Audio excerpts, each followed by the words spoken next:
Kepada sesama manusia saja kita gampang mewakilkan urusan, ya kan? Karena ada anggota dewan kan wakil kita di pusat sampai tingkat 2 ya, di kabupaten atau kota Madia. Sudahlah, saya percaya kamu. Jadi kepada manusia saja kita gampang percaya. Kenapa ke Tuhan itu tidak? Jadi saya mewakilkan urusan kepada misalnya kepada teman saya. Boleh jadi dia mencurangi saya. Tapi kalau Tuhan tidak, dia lebih tahu tentang diri saya. Bahkan dia maha tahu. Tabaraka wa ta'ala ya. Jadi tidak mungkin dia mengecewakan kita.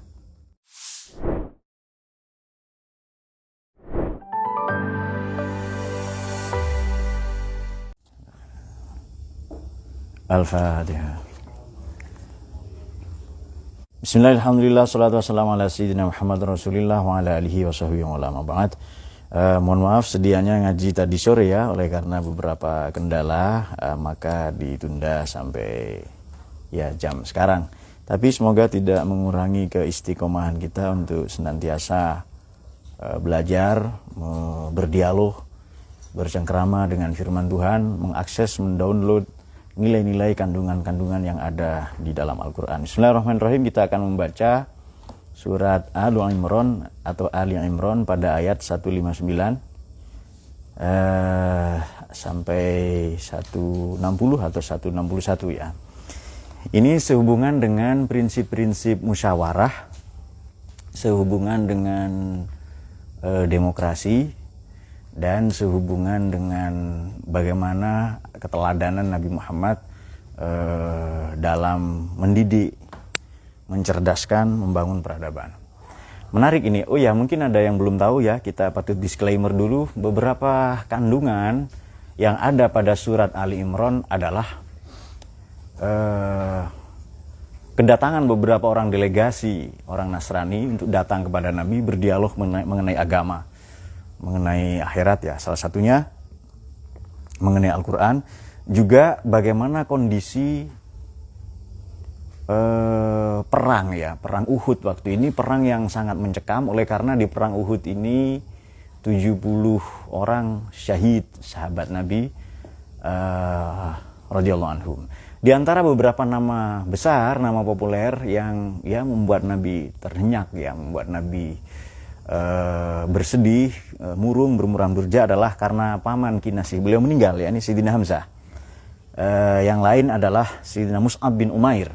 Yang lain adalah Amr bin Jamuh ya, dan ada 70 syuhada syuhada Uhud itu.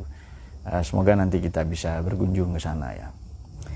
Berziarah ke sana. Jadi Bukit Uhud ini antara Mekah Madinah, kalau tidak salah tingginya 1077 meter ya. Baik, bismillahirrahmanirrahim. Mula-mula begini, sebelum kita membaca ayat ini.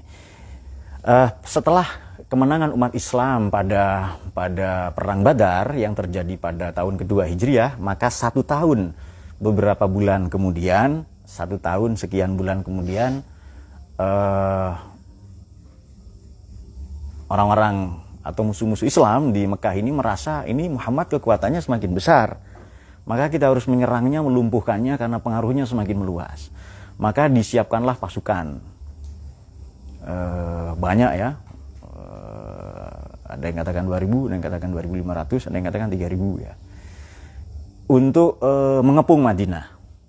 Nah, sampai berita itu kepada Nabi melalui beberapa telik sandi, melalui beberapa informan intelijen ya. Kemudian Nabi bermusyawarah. Ini kita mempertahankan kota ini atau kita menyambut mereka di satu tempat di tanah lapang. Jadi Nabi bermusyawarah dalam situ. Ini keteladanan mengenai musyawarah ya. Oke. Dan mungkin beberapa disclaimer ini. Kenapa banyak gerakan-gerakan Islamofobia menganggap bahwa agama Islam ini agama perang. Ini kita harus katakan salah dalam 3 aspek. Nomor 1, aspek data, aspek historis.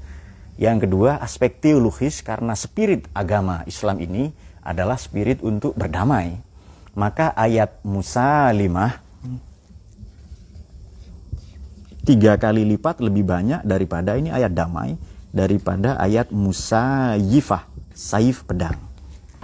Jadi landasan pertama, cacatnya argumentasi lebih tepatnya tuduhan bahwa Islam agama perang, kekerasan, membolehkan perbudakan, kemudian menghimpun banyak istri, merendahkan perempuan, ini sama sekali tidak benar. Ini bukan argumen saya. Ini argumen para mufassirin dan bahkan para ilmuwan-ilmuwan konteks zaman sekarang ya, kontemporer ya, di konteks zaman kita banyak. Saya Profesor Yifun Haddad misalnya. Syed Hussein Nasr ya belakangan ini ya, apalagi ulama-ulama di Timur Tengah banyak sekali. Oke. Pertama, argumen itu cacat secara historis. Kenapa? Saya teruskan dulu. Kenapa? Karena perang Nabi ini defensif, bukan tolabi, bukan ofensif. Perang Nabi ini menghindari perang di tengah kota. Maka perang itu Badar, lembah, Uhud, bukit, Khandaq, parit, Khaybar, benteng ya. Dan semua perang begitu. Kemudian selain itu juga cacat secara teologis, karena teologi Islam ini teologi damai. Jadi agama Islam agama yang damai, bukan ngajak perang sebenarnya. Perang oleh karena diperangi. Nah, kemudian ia juga cacat dalam pendekatan antropologis atau pendekatan hak asasi manusia. Ini cacat sama sekali. Nah, mari kita lihat fakta. Jadi perang ini sebenarnya 30 kali. Selesai di meja perundingan 21 kali. Artinya hanya 9 kali pecah perang. Itu pun difabel dilarang, orang tua. Kemudian mohon maaf kaum difabel ya, laisa 'alal a'ma harju wala 'alal harju wala 'alal maridi haraj, yang begitu itu loh. Ya mohon maaf, orang tunanetra, orang tunadaksa, kemudian ya beberapa penyandang disabilitas boleh tidak berperang. Anak-anak, orang tua menghindari perang di tengah kota oleh karena nanti pecah banyak korban dan seterusnya. Dari 9 kali perang ini, yang 21 dari 30, 21 selesai di meja perundingan. Ya artinya 2/3-nya selesai dengan cara diplomatik, pendekatan yang humanis. Oke. Lantas korban sipil itu tidak lebih dari 3.000 orang. Bayangkan korban Uhud saja hanya 70. Padahal itu perang besar ya. Kemudian bandingkan misalnya dengan perang dunia kedua, itu korban 60 juta. Mana penjahat perang sebenarnya? Nah, ini banyak sekali tuduhan itu tidak berdasar ya. Seandainya tanpa propaganda yang jahat, tanpa black campaign kepada Islam, itu orang tidak akan benci Islam ya, karena spiritnya spirit berdamai. Perhatikan, semua sanksi di Islam itu pasti yang diprioritaskan membebaskan budak, ya kan? Tidak puasa kah, menggauli istri di Ramadan kah, kemudian sumpah palsu atau mengkhianati sumpah, itu semua sanksinya membebaskan budak. Berarti spirit kita ini membebaskan isti'abad dan istirqaq, perbudakan. Ini kan luar biasa sekali sebenarnya. Nah itu dia. Nah kemudian rapatlah Nabi itu. Ternyata Nabi sebenarnya sudah deh kita di sini aja. Kita di sini saja. Kemudian anak-anak muda yang semangat juangnya besar, yang punya fighting spirit, menyala-nyala dan berkobar-kobar. Perang, harga diri katanya. Apa Nabi menyepakati itu? Ya sudah perang. Nabi langsung masuk ke kediamannya pakai baju zirah, pakai baju perang. Lalu orang-orang yang sepuh-sepuh ya, ini kalian gimana sih? Kalian tidak mikir masa depan apa? Jomblo berani perang katanya. Nah, mereka menyadari ini keputusan yang salah. Lalu beberapa orang seperti Sayyidina Abu Bakar, Umar, sudahlah Nabi, kita tidak usah perang katanya. Nah, lalu beliau bersabda begini, pantang bagi para nabi, para rasul, kalau baju perang sudah dipakai itu mundur. Nah itu dia, itu para nabi begitu ya. Terus bagaimana? Ya perang gitu. Waduh, jomblo perang. Nah sudah, mari kita baca ayat ini ya. Bismillahirrahmanirrahim, ini ayat favorit kita ini. Fabima rahmatin minallahi linta lahum walau kunta fazzan ghalidhal qalbi lam faddu min hawlik fa'fu anhum wastaghfir lahum washairhum fil amr fa idza azamta fatawakkal 'ala Allah innallaha yuhibbul mutawakkilin. Bismillahirrahmanirrahim. Fabima rahmatin minallah. Ini mazaidah ini ya. Kalau Anda belajar nahwu shorof nanti ketemu mausul, mazaidah, masyartiyah, itu banyak sekali itu. Ma ta'ajjubiyah dan ma istifham dan lain-lain. Maka dengan rahmat minallah dari sisi Tuhan, lintalahum, kamu bersikap lunak atau lemah lembut. Walau kunta fazzan ghalidhal qalbi. Jadi Nabi ini banyak sekali rahmat yang Allah anugerahkan ke samudra sanubari beliau, sehingga beliau menjadi pribadi yang lintalahum, bersikap lemah lembut, lahum kepada kalangan umat Islam waktu itu. Lau kunta fazzan ghalidhal qalbi, kalau kamu Muhammad bersikap keras, kasar hati, lan faddu, mereka akan berpaling min haulik dari sisimu. Baik, mula-mula begini. Ayat ini menarik dimulai dengan fabima rahmatin minallah. Oleh karena rahmat yang bersumber dari Tuhan, dan bahkan Nabi Muhammad adalah rahmat itu sendiri. Jadi Nabi diutus bukan sebagai rahmat, tapi beliau rahmat itu sendiri. Wa ma arsalnaka illa rahmatan. Jadi rahmat ya Nabi itu sendiri, bukan beliau sebagai. Misalnya begini, saya datang membawa buku. Apakah saya buku? Saya datang membawa tas. Saya bukan tas, betul ya? Tapi kalau saya tas, ya tas itu ya saya, begitu. Paham enggak itu? Jadi Nabi diutus sebagai rahmat. Berarti beliau bukan rahmat, tapi sebagai. Tapi di sini ayatnya tidak. Inna wa ma arsalnaka illa rahmatan. Ya, Nabi Muhammad itu sendiri rahmat. Tutur katanya, perilakunya, pola pikirnya, gaya memimpin rumah tangga, memimpin masyarakat, memuliakan semuanya orang lain dan seterusnya. Oke. Nabi lunak ya. Jadi semakin banyak rahmat Tuhan yang tercurah dalam dada seseorang, maka perilakunya semakin lemah lembut, toleran, dan seterusnya. Walau kunta fadhdhan ghalidhal qalbi. Apa makna fadhdhan? Fadh dan ghalidh. Nah, ini patut saya sarankan teman-teman mengakses, membuka kamus Quran. Di sini ada, ini yang saya punya. Berapa ada yang lain ya? Ini Mu'jam Mufradat Al-Fadhil Quran, Ar-Rahib Al-Aswani. Ada Maqaisuluh, ada Basairi Tamis, ada Fihris fi Juzuri Kalimatil Quran dan seterusnya. Di kamus-kamus Quran itu makna fadhun itu maknanya adalah tutur kata yang kasar. Kemudian kalau ghalidh ini hati yang kasar. Hatinya keras. Beda ya?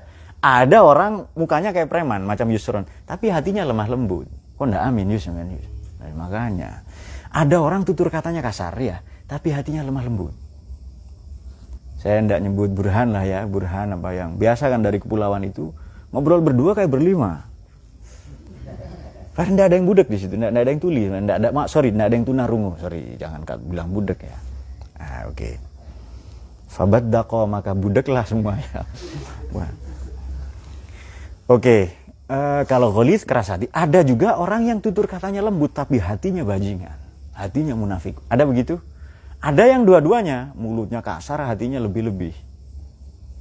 Jadi ghalidhal qalbi ini hati yang mustahil ada pada pribadi Nabi. Ada 4 ayat seperti ini. Hati di mana yang tidak mungkin ada pada hatinya para nabi, terutama Nabi kita sallallahu alaihi wasallam. Oke. Kalau tutur katamu kasar, ini terjemahan di sini bersikap keras ya, hati kasar. Enggak apa-apa. Ini mewakili ya. Ini satu tafsir ini. Tapi kenapa teman-teman saya sarankan mengakses kamus Quran supaya tahu maknanya.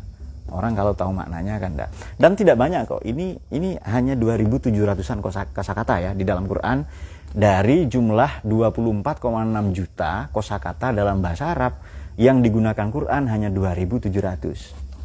Kalau cerdas begini, 2.700 ini dibagi 9 sama dengan 300. Ini pasti buruk matematika. Dibagi 30 sama dengan 10. Kalau sehari Anda menghafal 10 kosakata Quran, maka dalam 9 bulan Anda sudah paham Quran. Tinggal dihafalkan saja nanti. Ini rasional, ini sudah teruji. Ini sudah ba'dat tajribat, mujarrabat. Mujarrab itu teruji maknanya. Tajrib ujian, menguji. Jarib, ujilah. Jadi kan ada mujarrabat ya. Buku atau apa yang perdukunan. Mujarrabat itu jadi bahasa Indonesia mujarab. Itu bahasa Arab sebenarnya itu. Pernah mendengar ya mujarab ya? Itu dia. Almarhum juga ya itu bahasa Arab tapi jadi bahasa kita. Kubur ya. Almarhum, kubur. Nah, itu bahasa Arab sebenarnya. Makom, makbarah dan seterusnya. Oke. Jadi kalau sehari Anda 10 kosakata, 9 bulan Anda sudah paham ini kosakata Quran. Tinggal dihafal setelah itu. Hanya nanti banyak perubahan secara morfologis, sorfiyah ya.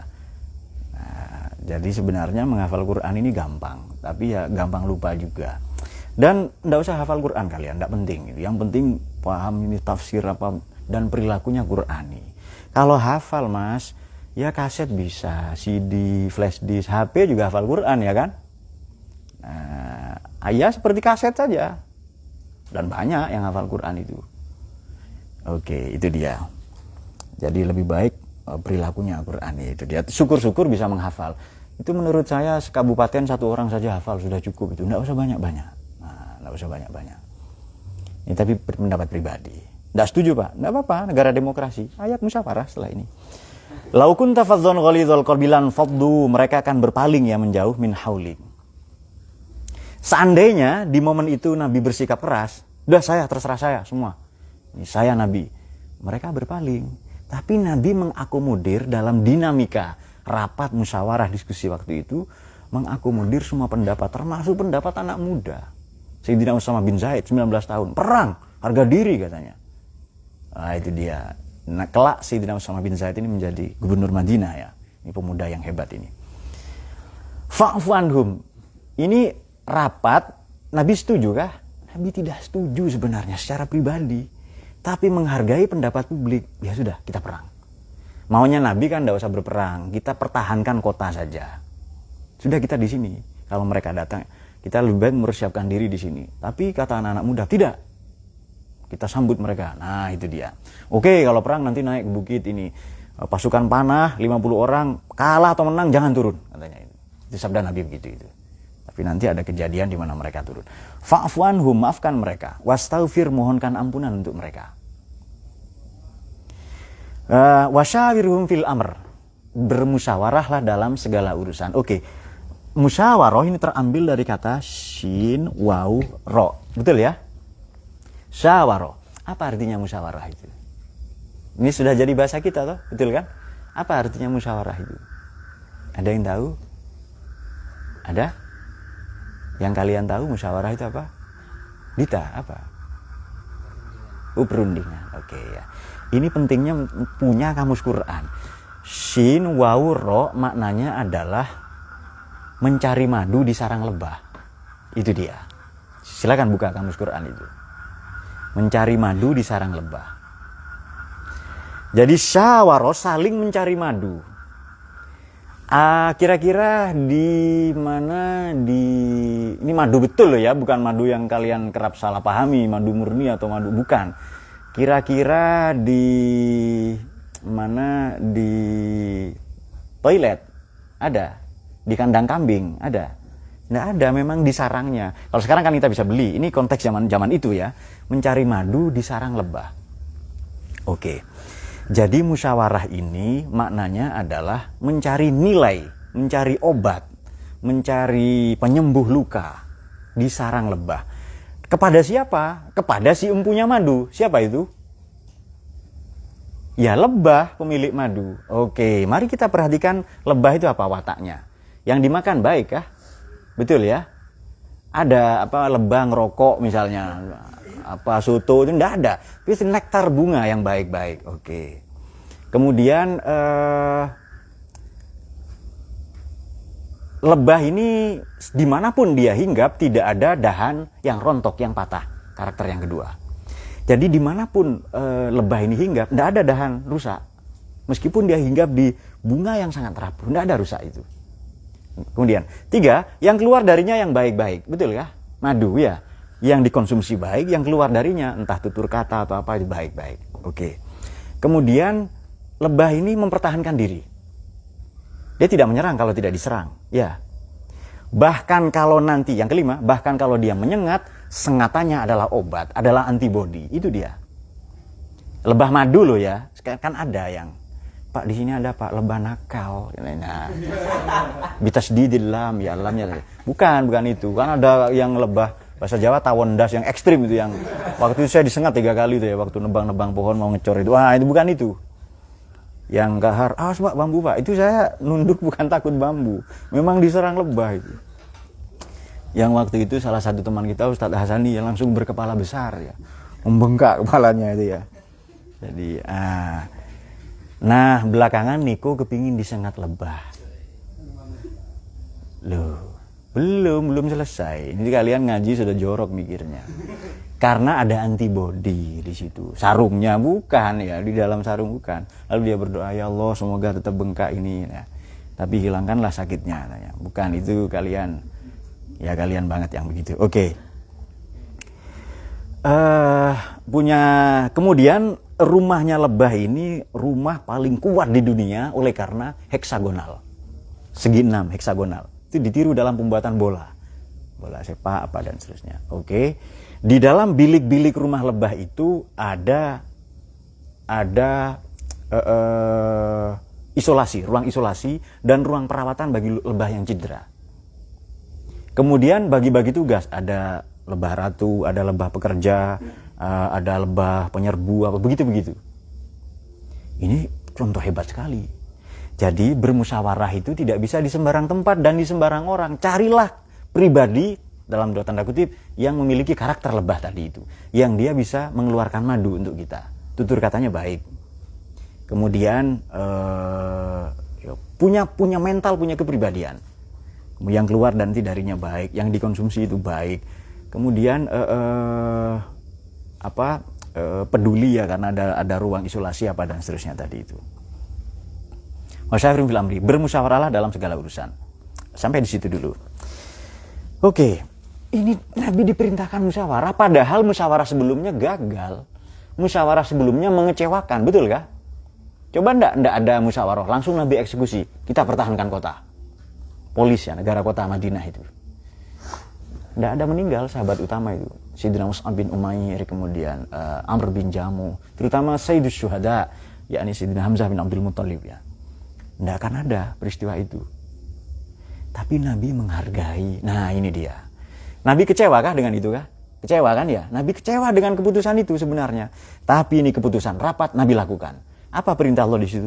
Teruslah bermusyawarah. Ini jadi kita diajarkan beberapa prinsip ya. Nomor satu adalah kita membuka dada kita, membuka diri untuk mengakses sebanyak mungkin rahmat dari Tuhan, sehingga hati kita menjadi lintalahum.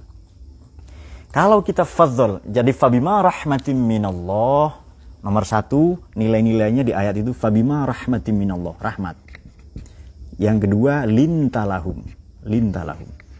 Lau kunta fadzon ghalidhal qalbi lam faddu min haulik fa'fu anhum wastaghfir lahum wasyawirhum fil amri faiza azamta fatawakkal 'alallahi innallaha yuhibbul mutawakkilin. Oke, nilai-nilainya rahmat, hati yang lunak, tidak bertutur kata yang kasar. Berkemungkinankah kira-kira di forum rapat itu, di forum diskusi, musyawarah, di DPR ada bertutur kata keras, gebrak-gebrak meja misalnya, adakah? Ada, sebagian banyak tidur kalau DPR kita, ya kan? Karena terlalu nyaman itu. Kursinya seharusnya bukan kursi empuk itu. Jadi kursi kayak debus itu loh, di bawahnya paku sebenarnya. Baru ndak tidur-tidur, ndak ngantuan itu. Nah, tapi ini guyon saja. Oke. Ghalidhul qalb, keras hati. Kalau kita ada ini, nanti mereka berpaling. Lan faddu min haulik. Sudahlah hasil rapat mengecewakan, apa perintah Allah? Fa'fu anhum, maafkan mereka. Wastaghfir lahum, mohonkan ampunan untuk mereka. Oke, kalau memaafkan kira-kira plong kah kita kah? Selesai? Belum selesai. Jadi kita libatkan Tuhan di situ. Mohon istighfar kepada Allah itu. Lantas sudahlah hasil kemarin, jadi Nabi itu berangkat dari Madinah ke Uhud itu Jumat, datang ke Uhud Sabtu, perang, Minggu balik lagi. Setelah di pemakaman, oh iya, satu informasi penting, Sayyidina Hamzah meninggal itu di perang Uhud, yang dirobek-robek dadanya, diperas jantungnya oleh Wahsy, lalu dimakan oleh Hindun itu, istrinya siapa? Abu Sufyan ya, radhiyallahu anhu. Itu Sayyidina Hamzah meninggal, jangan bilang siapa-siapa, dalam keadaan junub. Jadi keren junub itu. Itu loh maksud saya. Terus kata saksi mata di situ, wahai Nabi, pamanmu ini junub, dimandikan enggak? Lalu sabda, tidak usah. Saya lihat beliau dimandikan para malaikat tadi. Nah, itu dia. Nah, mungkin Yusron mau dimandikan. Nah, bagus itu. Jadi sekolah ada 2 guru, keras sekali, kejam itu, killer gurunya, mungkar nakir ya. Nah, enggak usah pakai sepatu, Anda diantar oleh teman nanti. Enggak usah bawa tas apa. Kemudian nanti ada pertanyaan-pertanyaan ya dari guru tadi itu. Ada satu pendapat begini ya, banyak inilah, salah satunya Syed Muhammad Alawi Al-Maliki ya. Itu katakan beliau ini, orang yang di dalam lambungnya, perutnya ada min asaril kohwa, ada bekas kopi, dia tidak akan ditanya mungkar nakir itu. Itu sebenarnya pesannya baik ya. Ada bekas kopi seperti kita, maknanya dia begadang untuk belajar, berzikir, itu loh maksudnya itu. Tapi maksudnya tidak ditanya itu mungkar nakir, itu tidak akan nanya merek kopinya apa, nah, ini tidak ada. Robusta atau Arabica atau apa, atau apa lagi yang di Italia apa namanya, cappuccino ya. Kemudian apa lagi? Apa lagi kopi yang di sana itu? Oh, ya. Wes pokoknya kopi gratis lah itu ya. Nah itu dia. Tapi jangan kopi yang lain, ada yang ekstrim ya. Oke. Hasil kemarin mengecewakan, tapi tetap diperintah musyawarah. Wasyawiruhum fil amri, dalam urusan dia. Faiza azamta, kalau sudah bulat tekadmu, fatawakkal 'ala Allah. Ayo bertawakal. Ini terakhir ya. Jadi kita menempuh sebab-sebab duniawi dulu, sebab semua sampai penyebab utama nanti Allah itu. Sebab-sebab yang syar'i ditempuh dulu. Ya apa ya banyak tadi kan ya. Rahmatin minallah lintalahum fadzon qalidul lam fadhu min haulika fa'fu anhum wasawir lahum. Baru nanti fa iza azamta fatawakkal 'ala Allah. Bertawakkallah. Tawakul ini seakar kata dengan wakil. Allah itu al-wakil. Kepada sesama manusia saja kita gampang mewakilkan urusan, ya kan? Karena ada anggota dewan kan wakil kita di pusat sampai tingkat 2 ya, di kabupaten atau kota Madia. Sudahlah, saya percaya kamu. Jadi kepada manusia saja kita gampang percaya. Kenapa ke Tuhan itu tidak? Jadi saya mewakilkan urusan kepada misalnya kepada teman saya. Boleh jadi dia mencurangi saya. Tapi kalau Tuhan tidak, dia lebih tahu tentang diri saya. Bahkan dia maha tahu. Tabaraka wa ta'ala ya. Jadi tidak mungkin dia mengecewakan kita. Jadi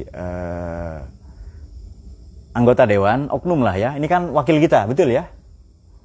Kira-kira kita puas kalau kita kasih skor nilai mereka itu berapa? 9, 7, 6, 4, 2 misalnya. Boleh jadi kita banyak kecewa. Padahal itu wakil kita. Tapi kepada Allah tidak. Oknum ya, tidak semua oknum saja itu. Tapi oknumnya banyak Pak. Ya wallahu a'lam, itu urusan kalian. Masa saya juga yang begitu kan. Innallaha yuhibbul mutawakkilin. Allah mencintai orang-orang yang bertawakal. Jadi mewakilkan segala urusan kepada Allah.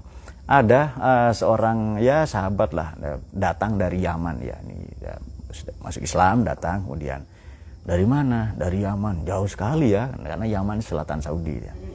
Jadi yang disebut Arab, yang disebut Hijaz, itu kan Mekah Madinah. Yang disebut Arab itu cuma 2 negara loh ya, dulunya. Jadi Arab itu ya cuma Saudi. Yang dimaksud Arab adalah Hijaz, Mekah Madinah, Taif ya. Kemudian Jeddah ya. Kemudian satu lagi, karena di situ turun Jid, ibu kita, Ibunda Hawa ya. Kemudian Yaman. Jadi selain itu bukan Arab, 22 negara, Mesir, Tunis, Aljazair, kemudian ya seluruh negara Afrika yang Timur Tengah itu, Irak, itu bukan Arab. Hanya sekarang beberapa berbahasa Arab. Itu bukan Arab itu bangsa yang berbeda sebenarnya. Nah, itu patut diketahui ya, patut diketahui. Maka leluhur Nabi yang datang dari Urkaldan atau Urkelda, ya memang ada sih di Kamus Lisanul Arab katanya itu ada orang yang berbahasa Arab pertama kali katanya Ya'rub namanya itu. Tapi kapan-kapan saja kita bahas itu. Oke, itu beberapa nilai ya. Kemudian iyan surkumullah fala ghalibalakum. Kalau Allah sudah membelamu menolong kalian, maka tidak ada yang bisa mengalahkan kalian. Itu ada di Quran. Wa ma nahnu bimasbuqin. Allah tidak bisa dikalahkan. Allah tidak bisa didahului atau tidak bisa dikalahkan. Jadi ketika utusan dari Yaman itu datang katanya, naik apa ke sini? Naik unta. Mana untamu? Ya saya biarkan saja Nabi saya tawakal. Beliau marah langsung berdiri ya, ikat dulu baru tawakal. Yakil ya. Ikat dulu baru kamu tawakal. Sebenarnya salah ya, yang betul bahasanya tawakul. Dalam bentuk masdar. Tawakalah ya tawakalu tawakulan ya. Tafa'ala taful tafa'ulan. Tapi dalam bahasa kita sudah jadi tawakal ya enggak apa-apa. Itu enggak apa-apa. Diserap dalam bahasa kita. Seperti ulama ini seharusnya banyak, tapi di kita satu ya. Data itu banyak, tapi di kita jadi satu. Dokumen, document. Sorry karena saya pernah tinggal di Kulon ya, jadi saya begitu. Yunus baru berencana saja. Siapa? Yusron. Nah itu dia. Dokumen ya. Wah itu bahasa kafir itu, udah enggak ngerti enggak apa-apa. Nanti enggak ditanya kok itu. Oke. Cuma kalian harus pinter supaya nanti paham banyak menu di surga ya. Kalau enggak nanti sambel tok itu. Jadi macam Maman yang sombong itu masuk surga itu kan sebelahnya orang Inggris. Makan enak-enak kan ya macam-macam beef stick apa semua. Kurang itu kan. Bilang ke petugas surga itu, mor katanya. Mor itu kan lagi itu. Di hadapan Maman cuma sambel. Lalu kata Maman, oh ini mor ini namanya ini. Malaikat mor katanya, sambel lagi datangnya. Ya, karena Jadi seluruh hidup Anda hanya akan makan unde-unde saja. Karena cakrawala, worldview, pandangan jagat Anda ya hanya sebatas unde-unde itu tok, itu tahu, jemblem. Nah, seumur hidup ilama la nihayatalah ya, abadan di surga itu unde-unde tok. Oke. Kemudian wa yakhzulkum faman dzalladzi yansurkum min ba'di. Ya, dan dia apabila dia membiarkan kalian, ya siapa yang bisa atau punya kemampuan untuk menolong kalian? Tidak ada. Wallahi falyatawakkalul mu'minun. Dan orang-orang beriman itu seharusnya bertawakal. Ini lagi-lagi dipungkasi dengan mutawakkilin, mukminun. Tapi sebelumnya tawakal juga. Oke. Lantas ini yang terakhir, wa ma kana lin nabiyyin ayyahul. Nabi itu tidak pantas untuk berkhianat. Yang pertama, nabi itu tidak pantas untuk fadhon ghalidhul qalbi. Yang kedua di sini ayyahul. Yahul itu diartikan berkhianat. Oke. Ghalla. Dari fi'il madhi ghalla yaghullu. Lagi-lagi kalau membuka kamus-kamus Quran, itu ketemu maknanya mengambil paksa. Mengambil paksa sesuatu yang berharga. Itu makna harfiah itu ya. Tapi di sini diartikan berkhianat. Apa yang diambil paksa? Apa ya sesuatu yang berharga? Kepercayaan. Maka disebut berkhianat ya. Betray. Treason itu pengkhianatan. Betray kata kerja. Betrayer orangnya. Don't even try to betray. Jangan coba-coba berkhianat. Nah, itu dia. Oke, bahasa kafir barusan itu. Tapi sebenarnya Abu Jahal juga berbahasa Arab ya, santai saja. Nanti yang berkhianat itu datang di hari kiamat dengan membawa yang dikhianatinya. Nah, ini banyak pendapat ini. Ini dalam ini saja kita sudah saya sebutkan di sini saja ya. Di tafsir Munir, Bahrul Madid, tafsir Sya'rawi, tafsir Ar-Razi, tafsir Mizan, tafsir Ibnul Jauzi, Ruhul Raihan, Ruhul Ma'ani, dan tafsir Mawardi. Ini cuma satu ya. Sebenarnya kalau membuka tafsir Ummahat atau Baril Qurtubi Ibni Katsir Al-Baghawi dikatakan bahwa nanti datang memikul dosa-dosanya. Tidak, ada pendapat lebih ekstrim. Salah satunya Mahsinut Ta'wil, Imam Al-Qasimi. Yang dibawa yaitu dia mencurangi mobil. Ya dia bawa mobil nanti di sana itu dibawa. Ini loh bukti kejahatannya begitu. Dan Allah bertanya ya, mana raja-raja dunia itu? Aina mulukul ard itu? Mana raja-raja dunia itu? Dan Allah mempertegas lagi dengan bertanya, limanil mulkal yaum ya. Siapa pemilik kerajaan pada hari ini di kiamat ya, di mahsyar itu? Lalu orang tertunduk semua. Makanya di Imam Busiri itu di bab 10, bab terakhir ya di Burdah Al-Madih ya, Kawakibud Durriyah fi Madhi Khairil Bariyah, Imam Abi Abdillah Muhammad bin Sa'id bin Malal bin Sunan Al-Busiri, 1202 lahir, 1285 meninggal. Beliau katakan begini, ya akramal khalqi mali man aludzu bihi siwaka inda hulul haditsil amimi ya. Oh, bukan. Setelah itu, Idil Karim tajalla bismi muntaqimi. Nanti Karim, Allah yang Maha Pemurah itu tajalla bismi muntaqimi. Allah menampakkan diri sebagai Al-Muntaqim, penyiksa. Nah, itu dia. Begitu ngeri sekali ya, Idil Karim tajalla bismi muntaqimi. Oke, kemudian sumata wafa, kemudian diberi balasan tiap-tiap nafsin maka sabat wa hum la yuzlamun. Tapi mereka tidak dizalimi. Oke, jadi begini. Yahul berkhianat. Wa ma kana linabiyyin ayyahul. Kok ada ayat seperti ini? Ini kan sebab nuzulnya perang tadi kan ya. Oke, kita kembali ke momen perang. Jadi peristiwa di perang Uhud ini Nabi menugaskan 50 pemanah-pemanah hebat di Bukit Uhud. Sabda Nabi begini, kita perang kalah atau menang, saya mati atau tidak, kalian jangan turun. Begitu nampak pasukan orang-orang kafir kocar-kacir, turun di atas itu. Kenapa? Takut nanti tidak kebagian harta rampasan. Ghanimah ya, rampasan perang itu. Maka di sini ditegaskan bahwa Nabi itu tidak mungkin ayyahul. Wa ma kana linabiyyin ayyahul. Nabi tidak mungkin berkhianat. Nah, nanti kamu dapat itu. Nah, itu dia. Lalu terpedaya oleh rampasan. Begitu turun, masuk tentara. Waktu itu Sayyidina Khalid bin Walid belum Islam ya. Datang mau berabrik dan kacau itu. Karena ini takdir dari Tuhan ya. Memang Saifullah al-Maslul, pedang Allah yang terhunus ya Sayyidina Khalid. Perang tidak pernah kalah. Begitu ditengok di dalam kepalanya, Sayyidina Khalid ini maaf ya, botak. Santai ya. Tidak berambut ya. Ada rambut Nabi satu itu. Nah, karena di penutup kepalanya itu ada rambut Nabi itu. Oke. Jadi mari kita buatkan satu senarai dari ini ya. Mereka takut enggak kebagian rampasan perang. Nah itu dia. Makanya di masyarakat Ansor itu dipuji oleh Nabi kan ya. Bagaimana wa may yukashuha nafsihi, bagaimana itu walladzina tabawwa'ud dara wal imana min ba'd min qablihim yuhibbuna man hajara ilaihim wa la yajiduna fi sudurihim hajatan mimma utu. Hati mereka kaum Ansor itu tidak ada kepentingan. La yajiduna fi sudurihim hajatan, tidak ada hajat apa-apa. Mimma utu kalau nanti dapat rampasan perang atau fai, harta yang tinggal penghuninya. Wa yusiruna ala anfusihim walau kana bihim khasasah, meskipun mereka mau. May yukashuha nafsihi, barang siapa tidak pelit, ulaika muflihun. Nah itu tentang di surat Hasr ayat 9 yang kemarin sudah kita baca itu. Nah kita buat senarai begini.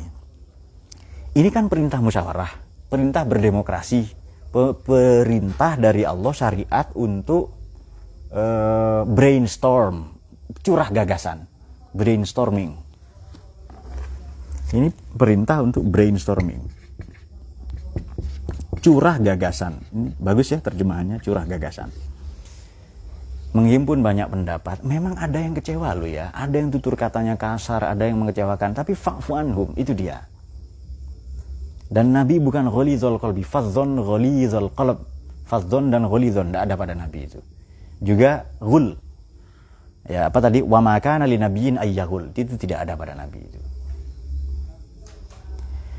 Nah, jadi begini, prinsip musyawarah, maka kalian misalnya mau bermusyawarah, berkonsultasi, bertanya, karena salah satu ulama direkam di Quran sebagai ahlu dzikr ya, fas'alu ahla dzikri in kuntum la ta'lamun. Ini jangan ke sembarang orang, carilah sosok yang punya pribadi seperti lebah tadi itu. Apa itu? Kenapa? Karena musyawarah ini maknanya mencari madu di sarang lebah. Ya ndak bisa sembarang orang, memang itu punya risiko disengat. Maknanya ya musyawarah boleh jadi ya ada pendapat yang pedas, ada kritik atau apa dan seterusnya. Saya kira demikian ya. Jadi beberapa poin. Nomor 1 adalah mari kita membuka diri untuk datangnya rahmat itu. Sebanyak mungkin mengakses Nabi, mempelajari Nabi, sirahnya, keteladanannya, cara berpikirnya dan seterusnya. Kemudian agar kita menjadi pribadi yang toleran, lintalahum. Ini mirip bahasa Madura ya, lenteh dengan lemes itu. Saya bisa berbicara bahasa daerah ya dalam beberapa, kecuali bahasa asmara saya tidak paham itu. Kemudian lau kunta fadhon ghalidhul qalbi, mereka berpaling. Seandainya Nabi keras sedikit waktu itu, tegas lah ya, berpaling itu. Jadi dianggap pemimpin yang otoriter. Jadi pemimpin ini harus punya seni mengorkestrasi semua pendapat. Jadi drum, trompet, biola, kemudian flute, seruling, ya tambur, kemudian kahon itu semua diorkestrasi melalui satu stick, tongkat kepemimpinan, dirijen itu tidak menghadap ke penonton, justru membelakangi, tapi semua pemain musik itu mengikuti sticknya sang dirijen ini. Itu seharusnya pemimpin begitu. Ini suara kacau semua, trompet apa, tapi diorkestrasi menjadi suara yang indah. Nah, itu dia. Kemudian jangan lupa faiza azam tafatawakkal Allah. Kalau sudah bulat tekadmu, sudah tawakal ini. Sudah usaha selesai. Ini dicontohkan Nabi ketika hijrah ke Madinah ya, Al-Munawwarah. Ini Nabi masuk ke dalam gua bersama Sayyidina Abu Bakar. Keluar enggak bisa, gua itu sempit. Kalau Anda pernah ke gua Hira itu sempit, itu harus merunduk ke sana. Kemudian di luar dikepung gitu. Dan ada cerita populer ya, laba-laba membuat rumah sarang ya, kemudian merpati bertelur di situ, membuat sarang ya kan. Jadi itu merpati, kemudian laba-laba itu berjasa ya, leluhurnya laba-laba dan merpati ini pernah melindungi Nabi kita. Nah, itu dia. Jadi keren lah itu ya. Jadi itu kita pun belum tentu berjasa ke Nabi ini. Bahkan kita sedang berusaha ya, namun demikian itu. Itu beberapa catatan. Innallaha yuhibbul mutawakkilin. Ini ayat tentang musyawarah, Pak. Tapi kok mutawakkilin? Kalau sudah musyawarah selesai tawakal itu, langsung bertawakal kepada Allah itu. Baik, saya kira demikian beberapa. Kalau ada pertanyaan kita persilahkan. Ada ya?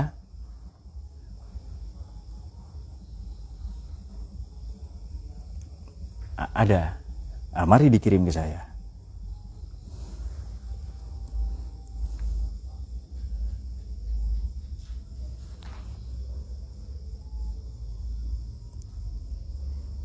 Oh, Ahmad Farid Ramadan. Ini fontnya font keren sekali ya yang dikirim ke saya. Ini font genit begini ini. Oke, Ahmad Farid. Oh, Ramadan. Oke. Apakah demokrasi di Indonesia sudah sesuai Al-Qur'an? Bagaimana cara mengkontekstualisasi nas, ini maksudnya nas Quran barangkali ya, dengan kehidupan saat ini? Bukankah konteks di mana Quran turun dengan konteks saat ini sudah berbeda? Ini keren sekali pertanyaan ini. Apakah demokrasi di Indonesia sudah sesuai dengan Quran? Ya. Jadi mal farqu bainad demokratiyah wal musyawarah. Apa demokratiyah? Bahasa Arabnya demokrasi, demokratiyah ya. Demos dan kratos. Apakah sudah Qur'ani? Oke. Demokrasi di Quran ini tidak ditentukan ya. Tidak ditentukan apakah negara ini bentuknya demokrasi, republik atau kerajaan. Atau kerajaan apa? Negara apa namanya? Apa? Teokrasi. Nah, apa istilahnya itu? Kan ada tiga ya, ada tiga jenis negara. Negara republik, negara kerajaan, sama satu lagi Jatinegara. Jatinegara Jakarta ya, dipimpin camat itu. Monarki, itu dia monarki. Jadi demokrasi, negara republik. Oke. Tidak ditentukan apakah seperti Montesquieu ya, yudikatif, eksekutif, legislatif, tidak. Pokoknya antahkumu bainakum ya, kalau kamu mau menghakimi, menghukum, membuat undang-undang, ya lakukan bil adl. Jadi Syekh Izzuddin bin Abdissalam dikatakan begini, itu disebut Sultanul Ulama ya, beliau julukannya ya, pemimpin para ulama. Beliau pernah ditanya orang begini, apa satu kata yang paling mewakili Islam? Adil, itu dia. Itu satu kata yang paling mewakili Islam. Ya yang lain banyak, tapi satu kata itu paling representatif. Jadi pertanyaan, apakah demokrasi di Indonesia sudah sesuai dengan Quran? Ya. Kita sudah berusaha untuk adil. Memang ketidakadilan di mana-mana, tapi kita menuju ke sana. Karena ada musyawarah di situ kan ya. Oke. Bagaimana cara mengkontekstualisasi nas dengan kehidupan saat ini? Bukankah konteks di mana Al-Quran turun dengan konteks saat ini sudah berbeda? Baik, jadi begini. Konteks di mana ada, kalau kita membuka Al-Itqan dan maupun Al-Burhan, ya Al-Itqan fi Ulumil Quran, Imam Suyuti dikatakan begini. Ada Al-Ibrah, teori begini dalam Ulumul Quran. Al-Ibrah bi umumil lafzi la bi khususis sabab. Ketentuan itu undang-undang, regulasi, bi'umumil lafzi, berdasarkan teksnya, bukan bihususis sabab, bukan karena latar belakang tertentu. Ini ayat turun sehubungan dengan perang Uhud, ya kan? Apa tidak berlaku sekarang? Meskipun konteks kita berbeda, tentu saja berlaku. Kemudian bagaimana cara menghubungkan konteks di mana Quran turun dan keadaan kita saat ini kan konteksnya berbeda. Beberapa bisa kita kemukakan. Kalau mufassir modern, ilmuwan intelektual modern, ya Fazlur Rahman. Itu salah satu almarhum ya, Allah yarham ya, Cak Nur, kemudian Buya Syafi'i Ma'arif, itu santri-santrinya beliau ya, Fazlur Rahman. Kata Cak Nur begini, Fazlur Rahman ini sangat alim, sangat menguasai teks-teks turos klasik. Jadi kalau disodorkan misalnya satu halaman saja, teks Arab itu, tidak jelas pokoknya ini teks kosong begini ya, ini beliau langsung sebutkan, ini kitab ini pengarangnya ini. Jadi disodorkan teks kosong itu, setengah lembar misalnya, baca, beliau segera tahu, oh ini disiplin ilmu A, pengarangnya A ini, dan ini judul kitabnya ini, karena beliau sangat menguasai teks itu ya. Nah, kemudian itu nanti di mazhab ya Chicago itu keren sekali itu. Konteks di mana kita ada dan konteks di mana Quran turun berbeda, maka bacalah Quran sesuai dengan konteks kita saat ini. Ini penting untuk membaca Quran ya. Nanti kata Fazlur Rahman, ini kan teori gerak ganda, double movement. Membaca Quran sebagaimana ia turun konteksnya dan melihat konteks kita saat ini, nanti akan ketemu win-win solution, jalan tengah. Oke, ini ada pernyataan menarik dari Sayyidina Ali Zainal Abidin ya. Bisa teman-teman melacak di kitab Biharul Anwar. Oke, Quran itu ada 4 tingkatan. Nomor 1 ibarat, Quran itu diksi atau teks. Nomor 2 isyarat, konteks, indiksi. Nomor 3 lataif, software. Yang keempat haqa'iq, essence atau substansi. Ini ada di kitab Biharul Anwar ya. Biharul Anwar, ini pernyataan Sayyidina Ali Zainal Abidin radhiyallahu anhu. Ibarat ini diksi, teks. Untuk orang awam Quran ya teks. Jadi kalau ada ayat bunyinya fabima rahmatin minallahi lintalahum, ya sudah itu. Awam kebanyakan orang.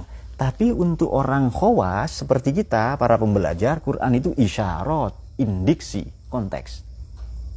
Konteks Nabi dengan kita beda kan ya? Oke. Nanti lebih tinggi lagi Quran itu lataif, software. Ini khawasul khawas, orang lebih sedikit lagi, lebih spesifik lagi. Contoh, hijrah kemarin bisa dimaknai sebagai software. Sabar itu software. Syukur, qanaah, roja, tawakal, software.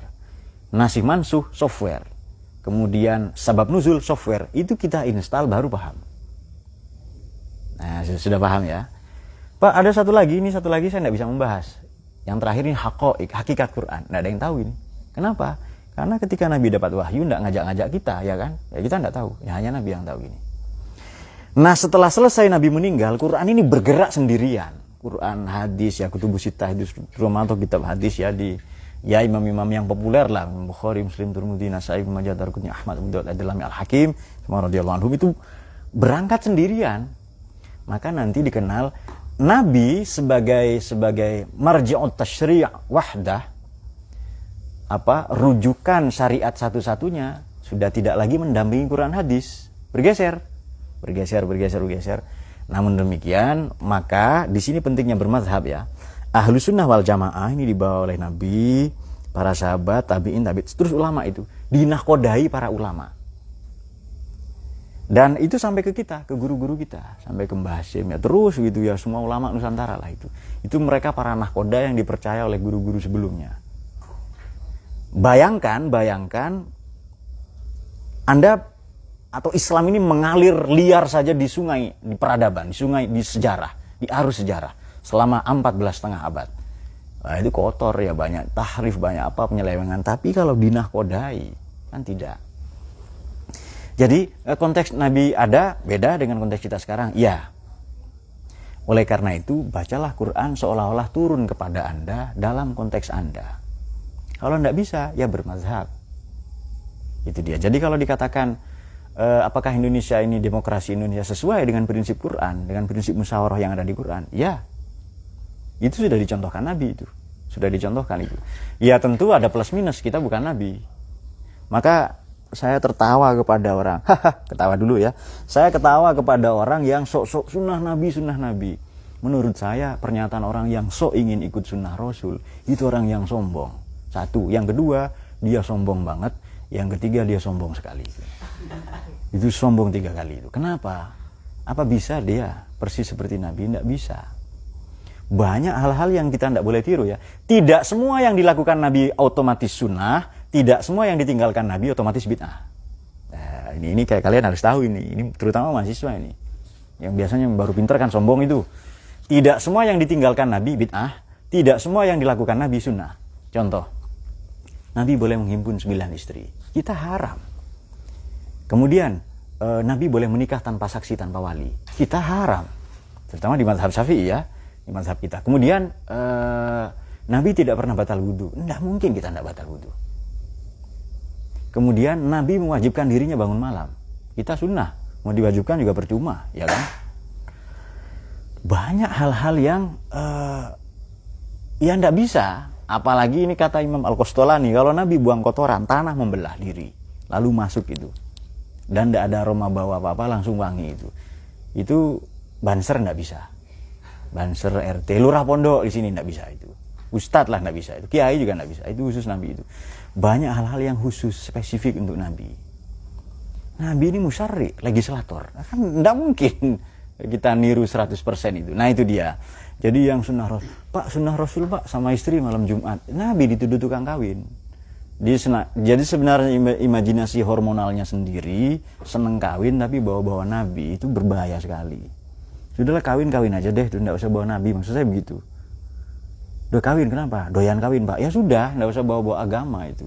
La tuzakku anfusakum, yang gitu kan ya. Kemudian kamu jangan terkecoh oleh kehidupan dunia, kan gitu kan ya. La taghurrannakum billah, wala yaghurrannakum billahil ghurur. La taghurrannakumul hayatad dunya, wala yaghurrannakum billahil ghurur. Jangan tertipu kehidupan dunia, apalagi tertipu oleh dirimu sendiri mengatasnamakan Tuhan. Nah, itu dia. Jadi, sesuai konteks kita bagaimana? Berbeda. Qur'annya biarkan begitu, tafsir harus berkembang. Tafsir harus berkembang.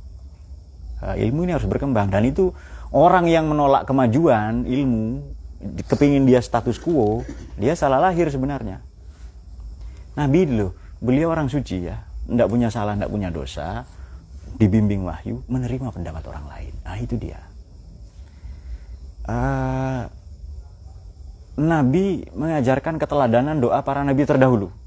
Rabbana zalamna anfusana. Apa Nabi zalim? Nabi mengajarkan doa Nabi Yunus, Nabi Muhammad ya. Subhanaka inni la ilaha illa anta subhanaka inni kuntu minaz zalimin. Apa Nabi zalim? Tidak. Tapi beliau mengajarkan keteladanan leluhurnya, para pendahulunya kepada kita. Ini beliau rendah hati. Nabi, kalau digambarkan dengan para nabi terdahulu, engkau ini siapa? Itu pertanyaan sahabat itu. Para nabi terdahulu seperti gedung bangunan ini. Saya hanya satu batu bata saja. Itu dia. Padahal beliau rendah hati sekali. Lintalahu. Jadi ini gedung sudah jadi, kurang satu bata, naik satu bata. Itu saya itu. Padahal beliau jauh lebih hebat dari itu kan. Oke. Kemudian semoga terjawab ya.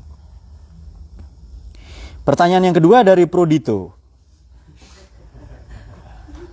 Pradita, sorry, font ini ya. Ini fontnya memang begini kok. Oh semua ini. Pertanyaan kedua dari Prodito, sorry. Prodito Samuri. Oke. Mirip-mirip Musa Samiri namanya. Oke.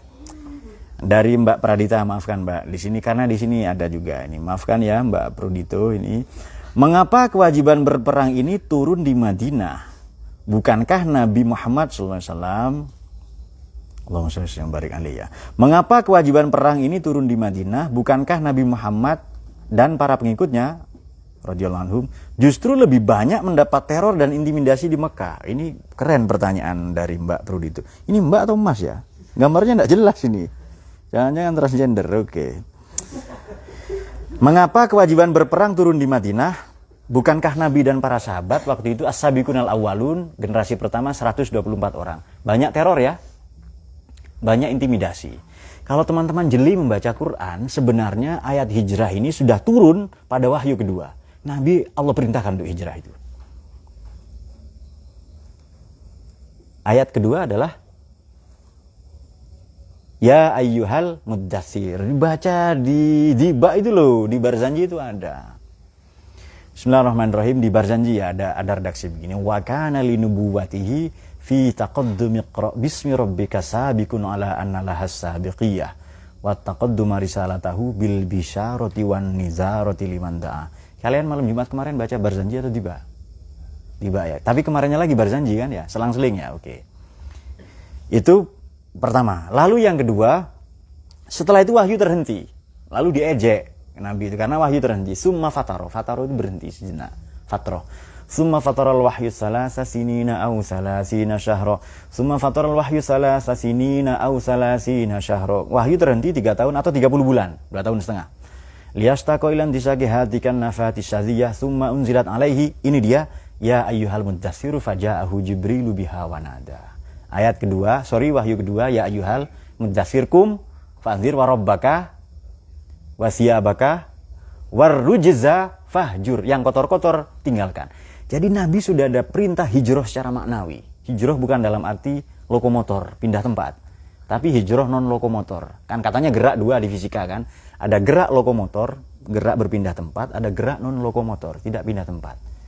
Tidur saja itu. Tapi bergerak kan itu kan. Nah, tapi gerak non lokomotor. Oke. Nabi banyak intimidasi. Perintah berperang turun di Madinah. Seharusnya kan di Mekah. Di Mekah cuma 124 orang. Masih lemah. Di Madinah Nabi sudah kuat. Itu dia. Sudah paham maksudnya ya? Jadi kalau kalau pengikutnya cuma 124 orang selama lebih kurang 10 tahun, kemudian lalu ada turun perintah perang, ya misi bunuh diri. Abu Jahal saja pengikutnya 1000 orang kok. Ya kan? Itu di surat Iqra itu loh. Amdani sallallahu alaihi wasallam bagaimana? Sanad uzzabani atakalla ratu wasyud takrib. Ayat sebelum itu nasihatin katibah sanad nasihatin katibatin hawatiah falyad'una dia. Panggillah gangster-gangster kalian itu. Nanti sanad uzzabaniyah. Saya juga punya geng katanya Allah itu malaikat zabaniyah ya. Nah, itu dia. La tuti'hu, jangan kau ikuti dia Muhammad ya. Yang di surat Iqra itu. Oke. Jadi ini namanya salah satu software dalam Quran itu nasih dan mansuh. Jadi perintah ini kenapa? Ya sama dengan perintah sholat menghadap pertama kiblatnya Masjidil Aqsa. Lalu nanti terakhir diganti Masjidil Haram. Kenapa? Ya karena masa sholat di sana sudah selesai. Nah nanti ini kejam sekali tuduhan orang Yahudi ya. Jadi Yahudi ini pinter memanfaatkan peluang. Oknum loh ya, oknum bukan semua Yahudi. Nabi kita juga Yahudi, Nabi Musa. Istri ibu kita, salah satu istri beliau sallallahu alaihi wasallam, istri Nabi Muhammad adalah Sayyidah Sofia. Sayyidah Sofia ini binti Huyai al-Akhtab. Itu juga Yahudi. Karena keturunan Nabi Harun. Keturunan Nabi Yakub itu. Jadi jangan ini Yahudi, lantar doang kali Yahud. Tidak semua Yahudi, oknum. Ada Yahudi yang Remason, Freemasonry itu. Ada yang Illuminati. Jadi ceritanya adalah Dita Samiri, Musa Samiri. Oke, ini Musa Samiri ketika Nabi Musa alaihissalam datang ke Turi Sinin, Bukit Turi Sina. Ini bikin boneka sapi, ijlan jasadan lahu khuwar yang begitu itu loh. Dengan apa? Teknik hipnoterapi, hipnotis macam-macam, lalu bikin sapi yang bisa bersuara, lalu disembah nanti. Jadi mengambil sisi mistik dari kitab Taurat. Nanti dia bikin tarekat kapalistik. Karena bahasa Arab tidak punya huruf pa, v ya, fa diganti p kan nggak punya, diganti ba, kabala. Nanti pecah. Ada yang fokus ke sosial politik, itu Freemason. Ada yang fokus ke ekonomi, budaya, Illuminati. Dan itu terus sampai sekarang. Sampai nanti puncaknya di abad 19, 1889, seorang ideolog Yahudi bernama Theodor Herzl memberlakukan satu protokol bernama Protokol Bukit Zion. Ayo kita kembali ke Bukit Zion. Gerakan itu kelak disebut gerakan Zionis ya. Kalian harus banyak baca buku sejarah ini. Jadi orang itu kalau baca buku sejarah nampak lebih tua. Apa Pak bedanya sejarah dengan matematika? Bagaimana Pak kalau ada cewek ini lebih senang matematika daripada sejarah katanya. Kalau senang matematika berarti dia kenapa kebanyakan orang ini lebih senang sejarah? Kalian lebih senang, jawab saja, sejarah atau matematika? Lebih senang sejarah. Kenapa? Ya karena memang move on dari masa lalu lebih sulit sebenarnya. Ya betul ya. Daripada menatap masa depan. Kalau masa depan kan pasti 2 tambah 2, 4 katanya. Ada ujar-ujar begini. Ini ujar-ujar dalam ya puisi klasik ya, dalam tradisi kesusastraan Inggris. Anglo-Saxon ada ujar-ujar begini.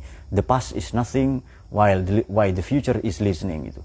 Masa lalu itu tidak ada, tidak kita lalui, tidak kita alami, memang kita lalui. Tapi while the future, sementara masa depan is listening. Masa depan itu mendengar, menyimak kita. Apa yang mau kita bisikkan ke masa depan? Sukses, fortune misalnya, attitude, perilaku. Itu masa depan akan mencatat. Pak, saya ingin menjadi nggak jadi apa-apa ya. Menjadi apalah ya. Daripada sulit mikir kan ya. Ya ingin menjadi orang hebat lah. Itu the future is listening. Nah, oke. Itu semoga menjawab dari pertanyaan Mbak Pradita tadi ya. Lalu dari Aufa Maulid ini, apa hubungannya perang dengan zakat? Nah, ini memang banyak ayat-ayat seperti ini ya. Kalau kita buka surat Baqarah ya, ini banyak sekali kalau kita buka ayat-ayat perang dan zakat itu banyak. Jadi kita temukan 10 ayat ya sekurang-kurangnya. Baqarah 216, Baqarah 217, kemudian Baqarah 246, kemudian Ali Imran 121, Ali Imran 117. Ini ayat ini zakat dan perang, zakat, perang, begitu-begitu. Ada yang paling populer ini saya kira teman-teman tahu bagaimana ayatnya. Bismillahirrahmanirrahim, kutiba alaikumul qital wa huwa kuruhul lakum. Diwajibkan perang bagimu. Ya, meskipun kamu tidak suka. Ada loh ya, karena masyarakat Madinah sudah dididik oleh Nabi, tidak senang perang. Padahal watak bangsa Arab adalah, Anda masih ingat? Ini katanya Karen Armstrong, tribalistik. Baca Karen Armstrong yang Sejarah Tuhan, History of God. Di bab pertama malah itu. Yang kalau terjemahan bahasa Indonesia pada mulanya ya. On the beginning gitu, pada mulanya. Gitu. Nama Yus, gangging itu agak sulit ya. Ya sudah enggak apa-apa. Di bab pada mulanya itu ada begini. Watak orang Arab ini tribalistik, perang antar suku. Hanya kesenggol sedikit main bacok gitu ya. Jadi senggol bacok mereka itu.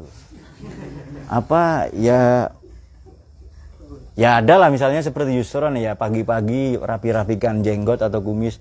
Kumisnya kan macam sikat itu.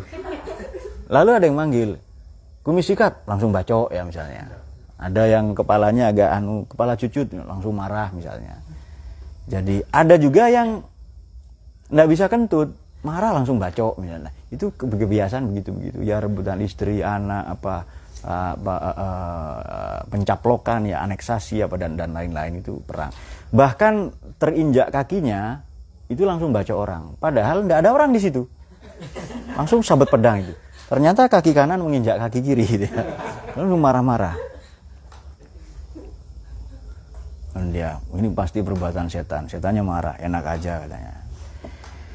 Oke, kemudian wasa antakruhu syai'a wa huwa khairul lakum, wasa antahibbu syai'a wa huwa syarrul lakum. Ya, insyaallah akan syahril haram kita linfih ya. Ini qital wasadun sabil. Banyak sekali ayat-ayat ini yang tadinya zakat lalu diikuti perang. Infak lalu diikuti perang. Kenapa? Jadi begini. Zakat ini menjaga negara dari dalam, perang menjaga negara dari ancaman dari luar. Secara gampang demikian. Dan zakat ini persis perintahnya turun di Madinah sama dengan perintah perang. Kutiba alaikumul qital wa huwa kuruhul lakum di Baqarah 216 itu. Maka zakat ini melindungi negara, stabilitas ekonomi, politik. Maka Allah ini, kalau kita bicara politik, bicara ekonomi, jangan dianggap anti-Islam, anti Quran loh ya. Allah itu memperkenalkan diri sebagai penjamin stabilitas ekonomi dan stabilitas dalam konstelasi politik. Contoh, Bismillahirrahmanirrahim. Ila fi Quraisyin ila fihim rihatasy syidaf. Falya'budu rabb hadzal. Sembahlah Tuhan pemilik rumah ini, Ka'bah ini. Siapa Tuhan yang pemilik Ka'bah itu? Allazi at'amahum min ju', yang ngasih ketahanan pangan, kesejahteraan ekonomi. Wa amanahum min khauf, dan ngasih kedamaian atau ketentraman politik. Itu min khauf, ancaman, rasa takut, ya politik itu. Jadi Allah memperkenalkan diri, saya ngasih makan lo ya, saya ngasih keamanan. Ini sudah ayat ekonomi dan politik. Jadi perang menjaga stabilitas negara dari dalam, zakat menjaga stabilitas negara dari dalam, perang menjaga stabilitas negara dari luar. Masih ada beberapa pertanyaan lagi. Baik, Bagas ini ya. Kenapa ayat dari Mas Bagas, kenapa ayat tentang musyawarah justru sehubungan dengan perang, bukan yang lain? Ini dari yang ayat kita baca tadi. Apa hikmah dan rahasia Allah di balik ayat itu? Dibeli ya. Oke, dibeli ayat itu. Oke. Kenapa, bagus ini pertanyaan, kenapa ayat tentang musyawarah justru sehubungan dengan perang? Oke. Perang ini menentukan nasib ya. Salah satu maqasidus syariah adalah hifdzun nafas, menjaga jiwa. Kalau teman-teman membaca dua bukunya Yuval Harari, bahwa Yuval Harari LGBT, hal lain jangan baca itu ya, silahkan kalau mau ikuti itu urusan kalian. Tapi kalau membaca dua bukunya Homo sapiens dan Homo Deus, itu sapiens atau sapiens itu manusia bijaksana, kita akan sampai pada dua simpulan begini. Perang itu dulu dalam rangka ekspansi politik, ekspansi ekonomi, ekspansi agama. Mereka yang menang perang pasti nanti dapat rampasan perang, dapat tanah, dapat budak, dapat pekerja, dapat modal untuk ngatur negara macam-macam. Untuk sekarang ada biaya perang mahal, rugi. Maka sekarang perang teknologi. Jadi perang dulu biayanya sangat banyak, keuntungannya biaya sedikit. Tapi perang zaman sekarang rugi. Perang zaman sekarang itu. Nah, oke. Kemudian sekarang sibuk dengan artificial intelligence, AI, kemudian genetic engineering, ya, rekayasa genetika dan seterusnya. Oke, kenapa ayat perang musyawarah ini sehubungan dengan perang? Jadi begini, karena perang ini sampai kapanpun akan tetap terjadi perang, ya. Bayangkan perang nuklir ini bunuh diri massal. Ini bunuh diri massal. Anda tahu, Anda pernah membaca buku Uncle Tom's Cabin? Anda pernah membaca buku Toto Chan, ya, di Jepang itu, ya. Itu perang itu, buku itulah yang menyebabkan pecahnya perang nanti itu. Propaganda itu banyak menyebabkan pecahnya perang. Maka kelamaan itu cerita lama. Yang baru-baru ini saja, perang di Irak, di Suriah, ya, di Yaman, di Afghanistan. Ini perang gara-gara apa? Gara-gara propaganda melalui medsos. Hampir saja isu SARA itu dibawa ke Indonesia. Hampir saja. Bukan sudah terjadi, ya, tapi hampir pecah seperti mereka. Tahu, ya, Arab Spring, ya. Irak ini, ya, terpaksa saya katakan. Perang Teluk yang ketiga, 2008, itu kan George W. Bush, ya, Walker itu dorongan bayi itu kan, baby Walker itu. George Walker Bush, oke. Itu perang biayanya besar. Gereja, rumah sakit, pangkalan militer, kemudian gedung parlemen rusak semua. Apa yang tidak rusak di Irak? Hanya kilang minyak. Sudah jelas, ya, sasaran Amerika ngincar minyak. Ternyata minyak yang mereka dapat tidak sebanyak yang mereka perkirakan. Rugi. Makanya perang lagi tidak berani mereka. Ketika Hussein Sulaimani atau siapa yang kan dibom itu pakai rudal keluar dari pesawat itu, yang kemarin belum lama ini, ya. Lalu pangkalan militernya Amerika di Irak itu diserang oleh Iran. Tidak berani ngelawan dia. Kenapa? Ya karena di perang biayanya besar itu. Oke, jadi kenapa musyawarah ini dihubungkan dengan perang di sini? Ini kan situasi genting, di mana nasib umat itu berlangsung sangat bergantung waktu itu. Maka penting prinsip-prinsip musyawarah. Apa ada orang lebih baik dari Nabi, lebih pintar, lebih hebat, tapi Nabi tetap mengutamakan prinsip musyawarah, ya. Nah, itu dia. Kok berhubungan dengan itu? Sebenarnya banyak yang kelihatannya tidak masuk akal, loh, ya. Banyak sekali hal-hal yang sepintas lalu itu tidak masuk akal itu.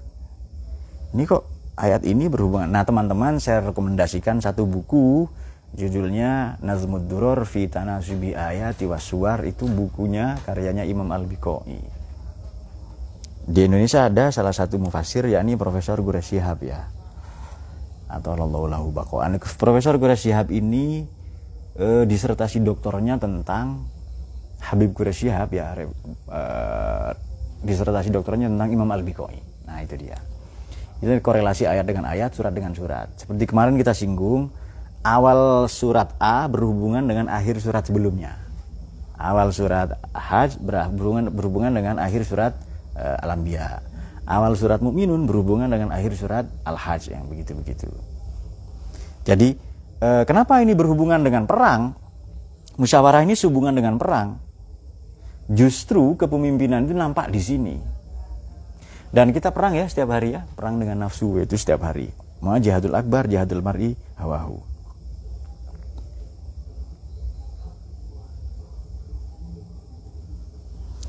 Baik, ini ada pertanyaan berikutnya dari Qoharuddin, ya. Kapan musyawarah itu terlarang dan kapan diharuskan? Bukankah Nabi itu musyarri, penentu syariat, ya, legislator? Bagus ini. Kenapa harus musyawarah kalau beliau sendiri sudah dipandu, dibimbing oleh wahyu seluruhnya? Jadi, mengapa Nabi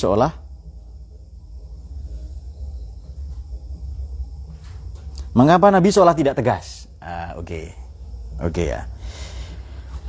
Baik, kapan musyawarah itu terlarang dan kapan diharuskan? Musyawarah ini terlarang untuk urusan, musyawarah ini haram, bukan lagi terlarang, haram mutlak kalau untuk urusan ibadah mahdhah.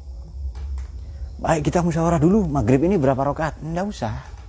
Puasa apa enggak besok ini? Nah, bagaimana ibadah mahdhah dilaksanakan? Perlu musyawarah itu. Oh, ini kita kecuali dalam kondisi darurat ya, ini kondisi perang ini. Oh, ya nanti sholat di sana misalnya, atau perjalanan. Ini kita sholat di mana? Tapi tetap tidak menggugurkan kewajiban itu. Oh, ini kita musyawarah dulu. Kalau perlu kita cari akar filosofisnya. Ini bagaimana ini filsafat dari puasa ini? Sebenarnya dia nyari cara untuk tidak puasa. Kapan musyawarah diharuskan, diwajibkan? Dalam semua urusan. Wasyawirhum fil amri ya. Ini spesifik di sini perang sebenarnya. Jadi Imam Mawardi banyak diulas tentang ayat tadi itu. Namun demikian, musyawarah ini terlarang untuk ini saya bersyahadat nggak ya? Gimana kalau syahadat? Nggak usah. Zakat, haji itu dimusyawarahkan dulu. Ini Pak, haji ini terlalu jauh. Bagaimana kalau di Sulawesi itu di Gunung Bawah Karaeng saja? Atau Safa Marwah itu kita ganti Gunung Bromo dengan Gunung Semeru misalnya. Ya nggak bisa. Hal-hal yang begitu ta'abudi, taken for granted ya. Taken for granted. Setuju saja yang begitu itu. Tapi di luar itu muamalat, pernikahan, ngatur rumah tangga, masyarakat. Bahkan kalau Anda tahu ayat musyawarah itu ada hubungan dengan ayat menyusui. Ini pernah kita ulas. Cari saja ngaji di channel ini, di kanal yang sama tentang musyawarah atau menyusui ya. Itu ada musyawarah, menyusui. Ini anak bagaimana? Kamukah yang menyusui atau saya yang menyusu, kata suami. Itu tambahan dari saya cerita itu. Jadi ini menyusui bagaimana? Sanggup apa enggak? Kalau enggak ditambah apa? Atau mencari ibu susuan ya kan? Kan ada, kan biasa begitu ada mencari ibu susuan.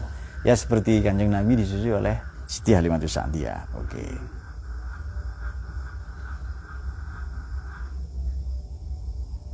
Sebentar, kemudian kenapa harus musyawarah kalau beliau sendiri sudah dipandu? Beliau ini teladan. Beliau ini teladan, meskipun dibimbing wahyu, beliau tetap meneladankan musyawarah. Padahal beliau musyarri.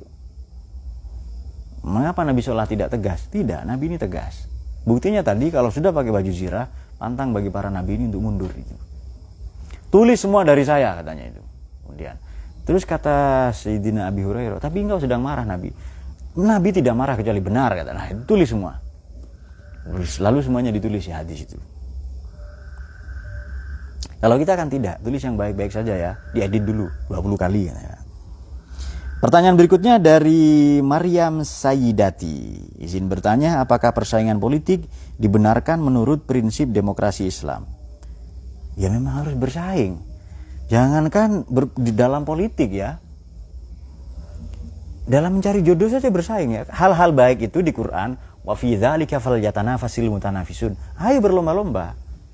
Bahasa yang sering dipakai kadang beberapa saudara kita, ayo fastabiqul khairat. Ternyata maknanya membangun masjid katanya itu. Fastabiqul khairat katanya. Wa fi dzalika falyatanafasil mutanafisun. Bersaing, oke. Persaingan dalam politik. Nabi Yusuf alaihissalam mengajukan diri untuk menjadi bendaharawan negara atau untuk menjadi menteri keuangan. Nabi Yusuf ini nyalek, gampangnya seperti itu. Dan bolehkah berbeda pendapat? Ini lazim. Di agama, di fikih, wah itu lazim sekali, banyak beda pendapat ini. Di fikih, di tasawuf, di akidah, banyak sekali perbedaan dan itu biasa. Kita menghargai keragaman beda pendapat tadi itu. Nah, hanya ada yang tidak bisa diutaati kalau dihubungkan dengan pertanyaan sebelumnya yang pertanyaan sebelumnya tadi yang Harudin ya, yang bagaimana tadi kok Nabi tidak tegas katanya. Itu memang ada. Sholat itu sepakat semuanya wajib. Caranya juga kama ra'aitumuni usolli, sama seperti itu. Tapi ada yang katakan Bismillah itu bukan Fatihah. Ada yang katakan Bismillah itu ayat dari Fatihah. Lalu bagaimana? Kok katanya sab'ul masani? Ya tempat berhentinya Ghairilmaghdubi alaihim ya. Di situ tempat berhenti ya. Suratul ladzina an'amta alaihim satu ayat, Ghairilmaghdubi alaihim ayat beda, ayat lain itu. Dan ini biasa sekali terjadi. Bahkan di mazhab Syafi'i itu Fatihah itu bukan rukun. itu ayat yang faqra'u ma tayassara minal Qur'an, itu ayat yang dalalahnya boleh dipakai di mana-mana kayaknya. Sementara yang kemudian Fatihah ya, bagaimana sholat itu tidak sah kecuali bi Fatihatil Kitab, begitu kan? Sholat tidak sah kecuali baca Fatihah. Itu kata Imam Abu Hanifah, pendiri mazhab Hanafi, itu hadis ahad, dalalahnya dzonni, tidak qot'i katanya. Ini loh yang qot'i Quran katanya. Faqra'u ma tayassara minal Qur'an. Tidak terima, lawan sana Imam Abu Hanafi itu. Kok ke saya ya kan? Nah itu dia.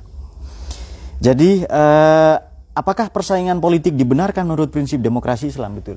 Demokrasi. Mula-mula begini ya. Kok ada demokrasi Islam, Pak? Kok ada politik Islam? Menurut saya embel-embel Islam buang saja. Sudah, demokrasi itu baik. Sama dengan begini loh. Pancasila, itu Pancasila Islami atau tidak? Syar'i atau tidak? Kemarin ribut-ribut ya, beberapa tahun belakangan, entah 5 tahun terakhir ini ada ribut-ribut begini. Islam Nusantara agama baru. Ini gimana ya? Ini loh gara-gara ndak ngaji. Saya tawarkan satu solusi, ngaji, yang kedua ngaji, yang ketiga ngaji. Terus umur hidup. Itu baru solusi itu. Kenapa? Ya syariat ini ada yang berubah-ubah, ada yang taghayyurat, ada yang sawabit, ada yang ndak berubah-ubah. Fatihah saja berubah-ubah kok. Apa syariat yang berubah-ubah? Ya banyak. Misalnya cara menutup aurat adakah di Quran itu? Tidak ada. Batasannya ada. Laki-laki dengkul lutut. Ya dengkul dengan lutut ya, pusar sampai lutut. Oke. Perempuan kontroversial, masih ikhtilaf. Ada yang wajah itu aurat, ada yang tidak. Bahkan ada yang suara aurat, macam-macam lah ya. Kalau mazhabnya Imam Abu Hanifah, ini karena beliau hidup di Kufah, di kota, karyawan beliau di pabrik marmer, tekstil, dan beberapa pabrik beliau ini banyak perempuan karyawannya. Perempuan boleh kelihatan lengannya. Kenapa? Karena kerja. Kemudian boleh kelihatan wajahnya. Kenapa? Ada metal detektor misalnya. Kemudian pemindai wajah, pemindai retina. Kemudian perempuan boleh naik kuda dan pakai celana. Karena karyawannya jauh-jauh. Bayangkan Anda ngerumput, ngarit. Versi Pak Pin golek ramban katanya ya. Versi mbahnya ini ya. Jadi mencari ramban katanya. Lalu pakai cadar misalnya. Anda menanam padi. Tahu kan menanam padi manual di sini kan? Dibajak dulu, dikasih garis-garis lalu tanam. Pakai cadar itu. Pakai gamis baju kurung atau apa. Nah, ini apa syariat yang taghayyur? Kalau ada hal-hal baru begini. Saya sebutkan hadis sahih ini ya. Hadis sahih terutama di kutubus sittah. Ada hadis begini, Bismillahirrahmanirrahim. Man sanna fil Islam sunnatan hasanatan. Barang siapa mengada-ada, bikin bid'ah baru, tapi itu baik. Falahu ajruhu wa ajru man amila bihi. Dia dapat pahala dan orang yang mengikutinya berpahala juga. Sebaliknya, wa man sanna fil Islam sunnatan sayyi'atan. Barang siapa bikin bid'ah yang buruk, ini terjemah bebas, falahu ismu. Dia dapat dosa, wa ismu man amila bihi. Dan orang yang mengikutinya juga wa falahu ismuha. Ismun ya, dosanya bid'ah tadi itu, dan pengikutnya juga dosa juga. Baik, sekarang tidak usah jauh-jauh ke Pancasila. Misalnya di zaman Nabi ada yayasan atau panti asuhan? Tidak ada. Yayasan ada di zaman Nabi itu? Tidak ada. Oke, kemudian perguruan tinggi. Terlalu jauh ya. Atau komputer. Komputer sekarang Android. Oke, komputer. AI. Atau Pancasila. Silakan temukan hal-hal baru yang produk teknologi, produk kebudayaan, produk pemikiran apapun saja. Tanyakan 2 hal untuk sampai kepada 1 hal.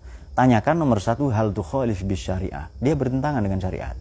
2, wa hal tuwafiq bis syariah. Cocok enggak dengan syariat? Kalau 2 enggak ada problem, maka sampai kita pada satu simpulan, fahiyas syari'atu bi'ainiha. Dia sudah jadi syariat. Pancasila, ketuhanan, kemanusiaan, keadilan, persatuan, kemudian permusyawaratan, keadilan. 5 ini bertentangan dengan syariat. Tentu tidak cocok dengan syariat. Maka Pancasila itu syar'i. Tidak usah NKRI bersyariah. Pancasila sudah syar'i. Itu kalau ngaji usul fiqh itu. Maka solusinya tadi ngaji, 2 ngaji, 3 ngaji. Perintah sedekah, ya kan, ada bentuknya? Tidak ada. Islam ini kenapa diterima sampai sekarang bahkan sampai kiamat? Karena tidak ada pemutlakan bentuk. Ada bentuk masjid. Kalau Anda bilang ada bentuk masjid, bongkar Masjid Sunan Kudus itu. karena bentuknya seperti candi, ya kan? Boleh kotak, boleh apa, boleh segitiga. Jadi misalnya boleh berbentuk surban, silakan. Jadi masjid berbentuk kacamata misalnya. Kalau datang ke Taman Mini Indonesia Indah, Taman Mini itu ya, itu ada masjid keong emas itu seperti. Anda nanti datang ke sana kalau atau browsing saja. Itu tidak ada bentuk masjid itu. Sedekah apa bentuknya? Ya Nabi hanya sebutkan meskipun dengan sebiji korma. Ya terserah apa saja. Silakan. Ya minimal senyum lah. Ucapan terima kasih dalam bahasa Perancis merci ya. Merci, pamer gusi saja, hanya tersenyum saja. Kok senyum saja mas? Iya, saya mirip Paul Pogba katanya. Oke. Nah itu dia. Jadi tidak ada bentuk. Tidak ada pemutlakan pada bentuk. Sebutkan ke saya misalnya ada bentuk pakaian di Islam. Tidak ada. Pakaian yang syar'i menutupi aurat. Anda berpikir itu, menurut saya berpikir harus bebas ya. Jangan dibatasi pemikiran itu. Bukankah berpikir harus benar, Pak? Itu sudah jelas, tapi bebas itu, bebaskan pikiran itu. Jangan terkerangkeng oleh apa-apa. Ya dobraklah cara berpikir lama, tentu dengan berbagai syarat, term and condition required, syarat dan ketentuan berlaku. Kalau Nabi Muhammad seandainya, ini imajinasi kan, berandai-andai kan tidak beli, ini kan gratis ini. Berandai, berimajinasi saja, menghayal saja. Seandainya Nabi Muhammad lahir di Indonesia, kebetulan sukunya Jawa, pakai belangkon atau gamis, pakai surban atau belangkon, gamis atau pakai batik atau pakai pasti pakai sarung Nabi itu. Kalau lahir di sini, bukan pedang tapi keris, sarapannya pecel. Nah itu dia. Nabi menghormati makanan daerahnya, betul kan ya? Nah itu dia. Tidak ada yang bersurban merah yang lebih baik dari Fusilan Hamro Ahsan Amir Rasulillah yang begitu-begitu. Nah, ya pasti seperti itulah itu kira-kira. Nabi lahir di Cina, bermata sipit, pasti itu. Seandainya di sana. Masyarakatnya gondrong, Nabi itu gondrong. Kalau sekarang gondrong dianggap buruk ya kadang ya. Beberapa loh ya dianggap. Wih gondrong, gondes katanya. Nah, gondrong desa, oke.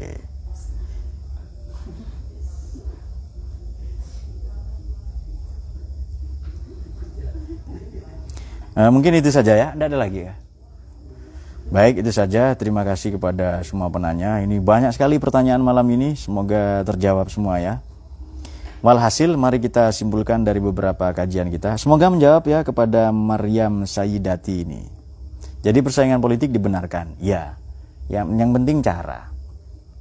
Yang penting caranya tidak melukai, menyakiti, merugikan orang lain ya dan seterusnya. Dan jangan alergi politik ya. Jangan alergi politik. Kemudian jangan semua belajar agama. Harus ada yang belajar politik, sosial, ekonomi. Belajar komunisme wajib itu. Ya wajib kifayah lah itu dah, wajib kifayah itu dah. Loh kalau enggak ada yang ngerti komunisme mau apa nanti? Nanti ada apa? Loh, apa ini? Langsung komunis ya. Komunis katanya zaman dulu itu komunis ya. Lalu kaget nanti. Dikira komunis cuma Cina, Yugoslavia, Soviet ya sekarang Rusia. Di Yaman ada partai komunis itu. Ateis juga banyak. Jadi jangan kaget dengan hal-hal begitu. Kalau Anda menjadi pribadi yang gampang kagetan, Anda gampang diprovokasi. Anda menjadi masyarakat daun kering, masyarakat yang gampang dibakar dan susah diikat. Nah biasanya orang ini setelah jadi tukang kipas, tukang sabun. Setelah ngipas-ngipasi orang lalu cuci tangan. Tukang kompor juga ya. Nah di zaman yang begini-begini ini banyak provokasi dengan hoax dan macam-macam. Kita harus bermusyawarah itu. Dan negara lahir pun ini juga gara-gara musyawarah.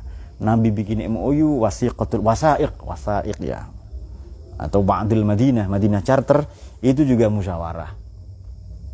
Bahkan menyusui anak. Jadi musyawarah ini antara suami istri, ini anak disusui siapa? Terus kamu saja kata istrinya. Oke, susu kotak ya, pakai sedotan katanya. Lalu susu sedotan ya dan itu menyusui anak saja sudah musyawarah. Kemudian dan ini membahagiakan karena mencari madu tadi itu jadi obat apa. Memang kadang tidak enak, potensial disengat, potensial ketemu orang yang fadzon qalizal qalbi ya, yang yagul tadi itu. pribadi yang gholla tadi, boleh jadi demikian, tapi nanti tujuannya dapat madu. Itu catatan pertama. Catatan yang kedua dari ayat yang kita baca dari surat dari surat Ali Imran 159 sampai 161. Ini sebenarnya pembelaan kepada Nabi dalam dua aspek. Pembelaan kepada Nabi pada aspek, meski pada aspek beliau ini dipandu oleh wahyu ya. Jadi tidak taat Nabi lalu kalah di perang Uhud tadi itu, tapi Nabi tidak kecewa. Nabi tetap mengapresiasi mereka, justru fa'fu anhum wastaghfir lahum, memaafkan mereka, memohonkan ampunan untuk mereka, dan bermusyawarah lagi. Ayo jangan berhenti saling bermusyawarah, syawarah saling itu. Jangan berhenti saling bermusyawarah. Ini keteladanan ini luar biasa ya. Jadi Nabi ikut saran, ikut hasil rapat, kalah perang. Ketika perang Nabi sarankan A, tidak patuh, tapi Nabi tidak salahkan. Itu betul beliau lintalahum, pribadi yang sangat toleran, pribadi yang sangat mengakomodir semua pendapat, dan ini hebat sekali ini ya. Nah baik, saya kira demikian. Semoga semua dicahayai oleh Quran, bertambah kecintaan kita kepada Quran, dan mohon maaf karena tadinya ngaji kita digeser malam ini ya. Bismillahirrahmanirrahim. Allahumma arhamna bil Quran wa huda wa rahmah. Allahumma zakirna minhu ma nasina, minhu ma jahilna, warzuqna tilawatahu ana al-laili wa atrafan nahar hujjatai ya rabbal alamin. Terima kasih kepada semuanya yang hadir ini, yang ikut ngaji online juga, dan maupun yang bertanya tadi ya. Wa yafiqna ila sabilil anbiya wal mursalin wallahu muwaffiq ila aqwamit thoriq. Assalamualaikum warahmatullahi wabarakatuh.